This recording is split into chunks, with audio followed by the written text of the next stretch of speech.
So you might be able to tell I'm not in the UK right now, I'm on vacation, but this is the final video in my series about how I got the UK TechNation Global Talent Visa and how you can apply for it as well as quickly and easily as possible. So this last video is about the application process and what happens after you apply. So there's two parts of the application process, stage 1 and stage 2. Stage 1 is applying for endorsement, and then if you get approved for endorsement, then stage 2 is applying for the actual visa. So make sure you don't just celebrate after getting endorsement and never do stage 2, because then you would not actually be on the visa. So stage 1, there are actually two parts to stage 1. First is paying your fee, your application fee on the UK government website, and then that will give you a number to prove that you did that, and then you submit all of your documents for your application on the TechNation website. And you only have, there's a certain time window. Once you pay the fee on the UK government website and submit that part, you have to do the TechNation portion within 15 days. So just don't start the government website part until you actually have all of your documents put together and you're ready to apply. Then they say you'll hear back within up to 8 weeks. I actually found out within 3 days, which was a huge relief. I was sitting on the overground checking my email, was really happy to get the acceptance for endorsement.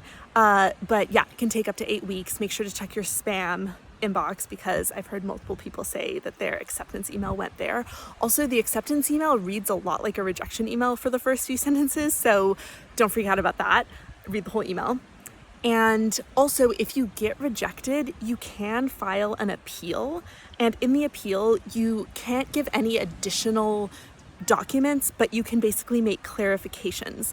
So maybe, and they will, if you get rejected, they'll give you some sort of reasoning about why you got rejected. At least this is what I've read. And so if there's things you think that you could clarify or underscore within your existing application documents that could clear up their reasons for rejecting you, it's worth doing the appeal. Then if your appeal also gets rejected, there's a certain window of time that you have to wait, and then you can actually apply again if you want with additional documents. So don't despair if you get rejected the first time. So that's all phase 1 to get the endorsement. Like I said, phase 2 is to get the actual visa, and that is on the government website, and you will also have to do things like go get your biometrics taken, or at least that's what I had to do. The process might have changed since I did it. And for me, I had to go for a certain amount of time without my passport. I had to send in my passport. So make sure to research whether that's still the case in case, you need to travel. And then you also, in that portion, have to prove that you have made some money from your profession that you have your expertise in since you got endorsed. So this is important to know. Don't just quit your job once you get endorsed.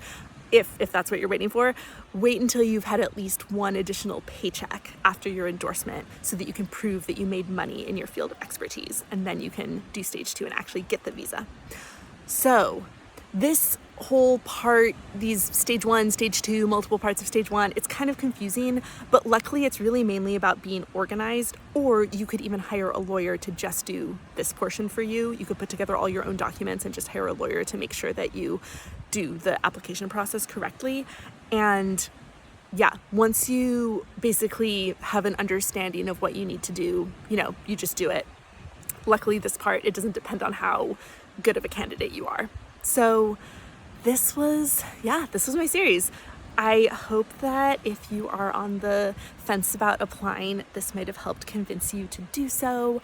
I especially want to encourage people who are currently on employer sponsorship, who are worried about staying on employer sponsorship. You might as well try applying for this. You don't really have anything to lose, although you do have to pay the application fee.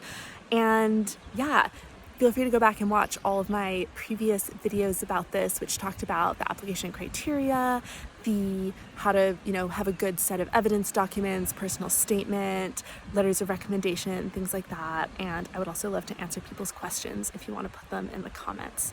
I also have an idea I might try of creating a custom GPT chatbot that is trained on the content of my videos and also the TechNation requirements document and the UK government's requirements document that you can ask questions about your application.